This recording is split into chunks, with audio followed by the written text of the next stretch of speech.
Bonjour à tous, je suis Didier Manson. Bienvenue sur ma chaîne dédiée aux voitures, aux conseils auto et aux histoires du monde automobile. Merci de me rejoindre, c'est parti.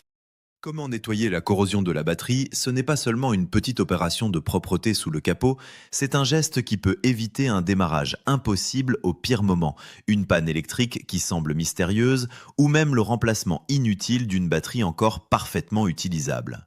Quand j'ouvre un capot et que je vois cette poudre blanche, bleuâtre ou verdâtre autour des bornes, je ne la prends jamais à la légère. Beaucoup de conducteurs pensent que tant que la voiture démarre, tout va bien, mais la corrosion agit souvent comme un voleur silencieux.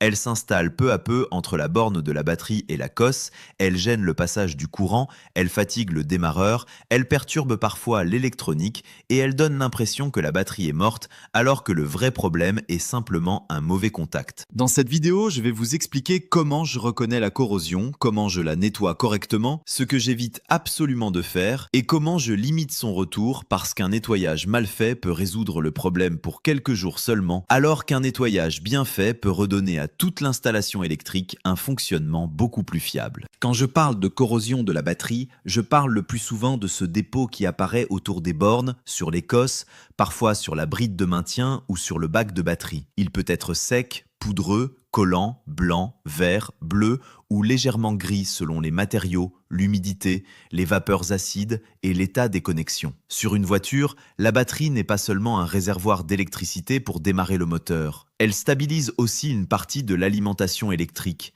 Elle aide les calculateurs, les relais, l'éclairage, les systèmes de verrouillage, l'autoradio, les vitres électriques et tous les petits consommateurs qui dépendent d'une tension propre et régulière. Alors si la connexion est sale ou attaquée, les conséquences peuvent être trompeuses. La voiture peut démarrer un matin et refuser le lendemain. On peut entendre un simple clic au moment de tourner la clé. Les voyants peuvent faiblir, l'heure peut se réinitialiser. Le tableau de bord peut afficher des messages étranges. Parfois, tout cela fait penser à une grosse panne électronique, alors qu'en réalité, le courant ne passe plus correctement à cause d'une cosse oxydée. Avant même de toucher quoi que ce soit, je commence toujours par observer. Je regarde si le dépôt est seulement autour de la borne positive, seulement autour de la borne négative ou sur les deux. Je regarde si la cosse est bien serrée, si le câble bouge, si la gaine est abîmée, si la batterie est gonflée, fissurée, humide ou couverte de traces suspectes. Je sens aussi s'il y a une odeur anormale, mais sans mettre le visage au-dessus de la batterie, parce qu'une batterie peut dégager des vapeurs dangereuses. Si je vois une batterie déformée, un boîtier fendu, une fuite de liquide, une chaleur anormale ou une forte odeur d'acide, je ne fais pas un simple nettoyage comme si de rien n'était. Dans ce cas, je considère que le problème peut être plus grave et je fais contrôler la batterie. Nettoyer une cosse sale est une chose, manipuler une batterie endommagée en est une autre.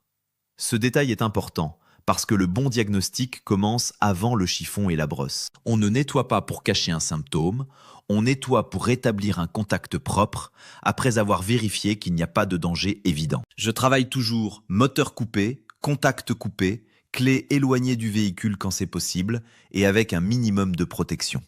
Même si l'opération paraît simple, la corrosion de la batterie peut contenir des résidus irritants, et une batterie peut provoquer un court-circuit si l'on travaille n'importe comment avec des outils métalliques. Je préfère porter des gants, éviter de toucher le visage, protéger les yeux si le dépôt est important et retirer les bijoux métalliques comme les bagues, bracelets ou montres. Ce n'est pas du théâtre de sécurité, c'est du bon sens. Une clé qui touche en même temps une borne et une partie métallique de la carrosserie peut créer une étincelle, chauffer très vite et provoquer des dégâts.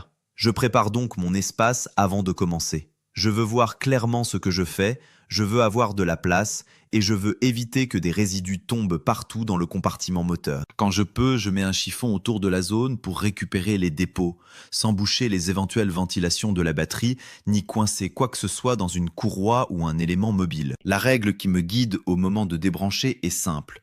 Je retire d'abord la borne négative, puis la borne positive. La borne négative est généralement reliée à la masse du véhicule, c'est-à-dire à la carrosserie et au bloc moteur. En la retirant en premier, je réduis le risque de court-circuit si mon outil touche accidentellement une partie métallique. Ensuite seulement, je m'occupe de la borne positive. Au remontage, je fais l'inverse.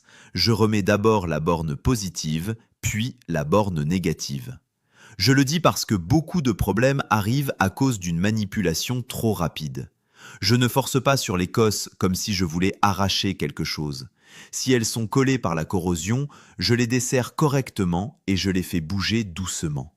Si la cosse est tellement oxydée qu'elle se fissure, se déforme ou ne sert plus, je sais déjà que le nettoyage ne suffira pas. Une cosse qui ne sert plus bien, même parfaitement brillante, restera une source de panne. Le courant de démarrage demande une connexion solide, pas seulement une connexion qui a l'air propre. Pour nettoyer, je commence par enlever le gros du dépôt à sec avec prudence. Je n'aime pas disperser la poussière partout, donc je ne souffle pas dessus et je n'utilise pas d'air comprimé sans réfléchir. Je préfère décoller doucement les résidus avec une petite brosse adaptée, un chiffon jetable ou un outil non agressif. Le but n'est pas de gratter comme un fou, mais de retirer ce qui empêche la cosse et la borne de faire contact. Ensuite, j'utilise une solution légèrement neutralisante, souvent à base de bicarbonate de soude mélangé à un peu d'eau, mais je l'applique de manière contrôlée. Je ne verse pas un grand volume de liquide sur la batterie. Je ne veux pas envoyer de l'eau sale dans les connecteurs, dans les faisceaux ou dans les recoins électriques. J'humidifie plutôt une brosse ou un chiffon, je travaille localement et je laisse la réaction faire son travail sur le dépôt. Quand ça mousse, ce n'est pas magique, c'est simplement la neutralisation d'une partie des résidus acides. Je reste calme, je nettoie, j'essuie et je répète si nécessaire jusqu'à ce que les surfaces redeviennent nettes. Une erreur fréquente consiste à croire que plus on mouille, mieux on nettoie. Sous un capot, ce n'est pas ma logique. L'eau peut aider, mais elle doit être maîtrisée. Une batterie se trouve souvent près de câbles, de boîtiers de fusibles, de calculateurs, de connecteurs, de masses électriques et de pièces qui n'aiment pas l'humidité stagnante. Après le nettoyage, je sèche soigneusement. Je veux que la borne soit propre, que la cosse soit propre, mais aussi que la zone autour soit sèche. S'il reste de l'humidité sous la cosse au moment du remontage, je risque de favoriser une nouvelle oxydation. J'observe aussi l'intérieur de la cosse, pas seulement l'extérieur visible. C'est souvent à l'intérieur, exactement là où la cosse serre la borne, que le contact est mauvais. Une cosse peut paraître acceptable de loin et être complètement encrassée à l'endroit le plus important. Si j'ai une brosse spéciale pour borne de batterie, je l'utilise avec douceur. Sinon, une petite brosse métallique adaptée peut faire l'affaire, mais je fais attention à ne pas abîmer la borne en plomb qui est plus tendre qu'on ne l'imagine. Quand les surfaces sont propres, je cherche un métal sain et un contact franc. Je ne cherche pas forcément un brillant parfait comme sur une pièce décorative. Je cherche surtout une zone de contact uniforme, sans croûte, sans poudre, sans couche isolante. La corrosion agit comme une barrière. Même une fine couche peut suffire à limiter le passage du courant, surtout au démarrage, quand la demande électrique est très forte. C'est pour ça que je prends le temps de nettoyer la borne et la cosse ensemble. Nettoyer seulement le dessus de la batterie pour que ce soit joli ne sert presque à rien si l'intérieur de la cosse reste sale. Et nettoyer seulement la borne sans regarder le câble peut aussi laisser le problème en place. Parfois, la corrosion remonte dans le câble sous la gaine. On voit alors des fils verdâtres, rigides ou abîmés près de la cosse. Dans ce cas, je ne me contente pas d'essuyer. Le câble peut avoir perdu de sa conductivité ou devenir fragile. Il faut alors envisager une réparation plus sérieuse, parce qu'un câble de batterie malade peut provoquer les mêmes symptômes qu'une batterie faible. Au moment de remonter, je place la cosse correctement sur la borne. Elle doit descendre assez bas, être bien alignée et serrer fermement. Je ne serre pas comme un bourrin, parce qu'une borne de batterie peut se déformer ou se casser, mais je serre assez pour que la cosse ne tourne pas à la main. C'est un équilibre simple, ferme, stable, sans excès. Une fois la borne positive remontée, puis la borne négative, je vérifie que rien ne bouge. Je regarde si les câbles ne sont pas en tension, s'ils ne frottent pas contre une arête, s'ils ne risquent pas de toucher une pièce chaude ou mobile. Ensuite seulement, je peux appliquer une protection légère sur la zone, comme une graisse adaptée aux bornes ou un produit protecteur spécifique. Je fais attention à ne pas mettre une couche épaisse entre la borne et la cosse avant le contact, car le contact doit se faire métal contre métal. La protection vient surtout après le serrage autour de la connexion pour limiter l'humidité et l'air qui favorise l'oxydation. Je sais que certaines personnes mettent n'importe quelle graisse, n'importe quel spray ou même des solutions improvisées. Moi, je préfère rester propre et logique. Le but n'est pas d'enduire toute la batterie, ni de coller la poussière, ni de masquer un problème de surcharge, de fuite ou de mauvaise connexion. Si la corrosion revient très vite après un nettoyage correct, je ne dis pas simplement que la voiture est sale, je cherche pourquoi. Une corrosion qui revient rapidement peut être liée à une batterie vieillissante, à un dégagement de vapeur plus important, à un boîtier qui n'est plus parfaitement étanche, à une surcharge par l'alternateur, à une cosse qui ne sert pas bien, à une mauvaise masse, à l'humidité, ou à une batterie qui n'est pas bien maintenue et qui vibre trop. Une batterie qui bouge dans son logement fatigue les connexions et peut aggraver les dépôts. La bride de maintien n'est pas là pour faire joli. Elle empêche la batterie de vibrer, de tirer sur les câbles et de subir des contraintes inutiles. Après le nettoyage, je ne referme pas le capot en me disant que tout est terminé. Je teste. Je regarde si les voyants s'allument normalement, si le démarreur tourne avec plus de vigueur, si les accessoires électriques fonctionnent correctement. Si j'ai un multimètre et que je sais m'en servir,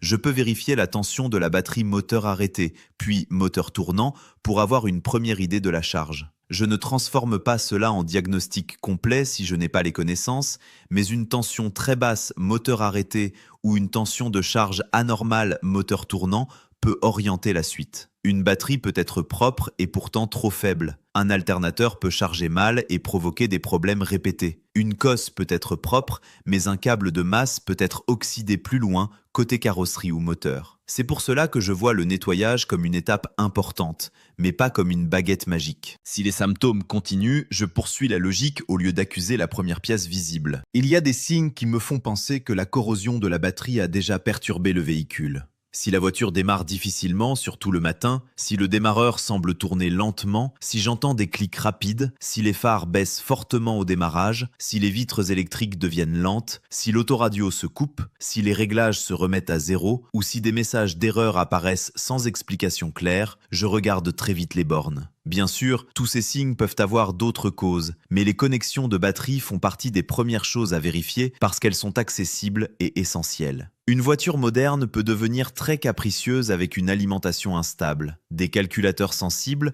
peuvent interpréter une chute de tension comme un défaut. On peut alors perdre beaucoup de temps à chercher une panne compliquée alors que le courant arrive mal depuis la source. C'est pour ça que j'aime commencer par les bases. Une borne propre, une cosse serrée, une masse fiable, une batterie bien fixée, ce sont des choses simples, mais elles conditionnent tout le reste. Je fais aussi attention au type de batterie et à la configuration du véhicule. Sur certaines voitures récentes, la batterie peut être dans le coffre, sous un siège, sous un cache ou associée à un capteur de gestion de batterie.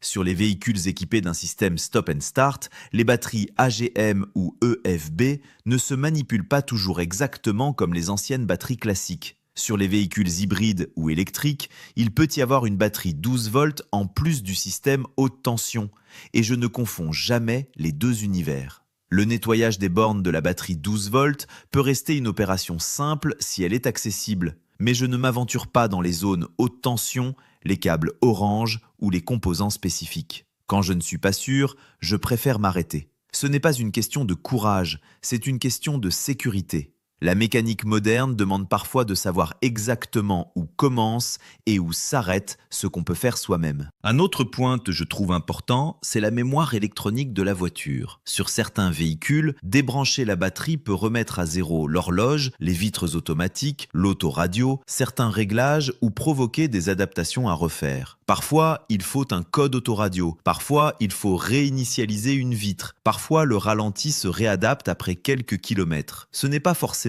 grave, mais il vaut mieux le savoir avant. Si la voiture possède des systèmes sensibles, une alarme, un accès sans clé, des réglages complexes ou une batterie difficile d'accès, je prends mes précautions. Je ne débranche pas dans la précipitation. Je m'assure que je peux ouvrir le véhicule si le verrouillage électrique se comporte différemment. Je garde la clé hors du contact, mais accessible. Je ne ferme pas le coffre si la batterie est dans le coffre et que l'ouverture dépend uniquement de l'électricité. Ce sont des détails, mais ce sont souvent les détails qui évitent une galère inutile. Je veux aussi expliquer pourquoi la corrosion apparaît. Une batterie au plomb fonctionne avec une chimie qui peut dégager de petites quantités de gaz, surtout avec l'âge, la chaleur, la surcharge ou certaines conditions d'utilisation. Ces vapeurs peuvent réagir avec les métaux autour des bornes et créer ces dépôts. L'humidité, le sel, les lavages mal maîtrisés, les variations de température et les connexions mal serrées aggrave souvent le phénomène. Une cosse légèrement desserrée peut chauffer, créer une résistance, favoriser l'oxydation et rendre le démarrage plus difficile. Plus le contact est mauvais, plus le système souffre et plus le conducteur a tendance à insister au démarrage, ce qui fatigue encore plus la batterie et le démarreur. C'est un cercle vicieux. Le nettoyage casse ce cercle seulement si l'on rétablit un vrai contact et si l'on corrige la cause possible. Si je nettoie une borne mais que je laisse une cosse lâche, je n'ai fait que retarder le prochain problème. Certaines erreurs peuvent abîmer plus qu'elles ne réparent. Gratter trop fort peut endommager la borne. Utiliser un outil métallique sans prudence peut provoquer un court-circuit. Verser beaucoup d'eau peut créer de l'humidité dans des zones électriques. Mettre un produit au hasard peut attaquer certains plastiques ou attirer la saleté. Rebrancher à l'envers, même un instant, peut causer de gros dégâts électroniques. Continuer à rouler avec une batterie qui fuit ou qui gonfle peut devenir dangereux. Et surtout, ignorer une corrosion très importante peut finir par immobiliser la voiture. Je préfère le dire clairement. Nettoyer la corrosion de la batterie est une opération accessible pour beaucoup de conducteurs, mais accessible ne veut pas dire négligente. On peut faire simple, mais on doit faire propre, calme et méthodique. C'est exactement comme pour les pneus ou les freins. Ce sont des éléments que l'on voit, mais leur rôle est essentiel. Quand le nettoyage est terminé et que tout fonctionne mieux, je prends l'habitude de contrôler la zone quelques jours plus tard, puis de temps en temps lors des vérifications de base. Je n'attends pas que le dépôt devienne énorme. Un petit regard sous le capot peut suffire. Je vérifie aussi que la batterie ne bouge pas, que les câbles ne tirent pas, que le bac n'est pas couvert de saleté humide, que les caches de borne sont en place quand ils existent. Le cache de la borne positive est important parce qu'il limite le risque de contact accidentel avec une pièce métallique. Si le cache est cassé ou absent, je ne le considère pas comme un détail décoratif. Sur une voiture, beaucoup de pannes électriques commencent par un petit manque d'attention. À l'inverse, beaucoup de problèmes sont évités par quelques minutes d'observation régulière. Je veux que vous reteniez une idée simple. La corrosion de la batterie ne signifie pas automatiquement que la batterie est morte, mais elle signifie que la connexion mérite votre attention. Une batterie peut être encore bonne et mal transmettre son énergie. Une batterie peut être faible et révéler sa faiblesse par des dépôts plus fréquents. Une cosse peut être la vraie coupable, un câble de masse peut être en cause.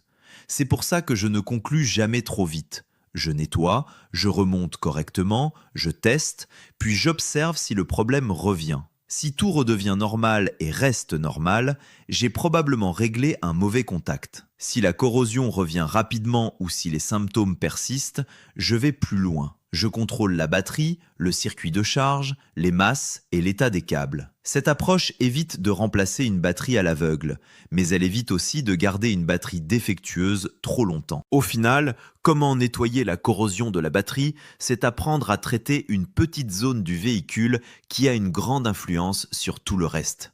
On parle de 2 bornes, de 2 cosses et de quelques câbles, mais derrière, il y a le démarrage, l'éclairage, la stabilité électrique, les calculateurs et la fiabilité quotidienne.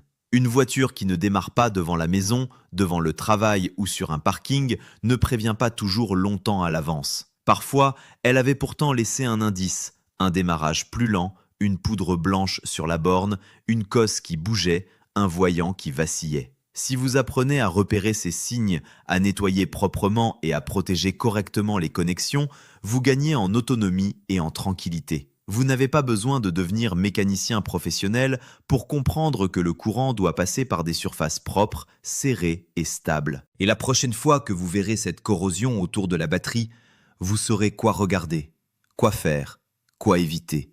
Et surtout, à quel moment il ne faut pas insister mais faire contrôler le système.